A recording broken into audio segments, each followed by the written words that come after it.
রাহমাতুল্লাহি ওয়া বারাকাতুহু। কোন মুসাফিরকে বিদায়কালে, কেউ যখন সফরে যাবে তাকে বিদায়কালে বলতে হয় আস্তাউদিউল্লাহ দীনাকা ওয়া আমানাতাকা ওয়া খাওয়াতিমা আমালিক। তারপরে আর বলা যায় জাওয়াদাকাল্লাহু তাকওয়া ওয়া গাফারা যামবাক ওয়া ইয়াসসারা লাকাল খায়রা হাইসুমা কুনত। তারপরে বলা যায় আল্লাহুম্মা তুব ইলাহুল বু'দা ওয়া হাওয়িন আলাইহিস সাফার। এ হচ্ছে সুন্নতি দোয়া। কিন্তু আম দোয়া বলা যে বিদআত তা নয়, এগুলো হচ্ছে সুন্নতি দোয়া।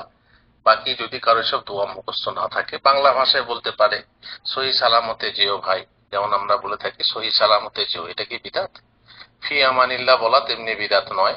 তেমনি বলা যে আল্লাহ হাফেজ, আল্লাহ তোমাকে হেফাজত করুক, রাস্তা যেন কোনো বিপদ আপদ না হয়, সহি সালামতে যেও, এগুলো বিদআত নয়।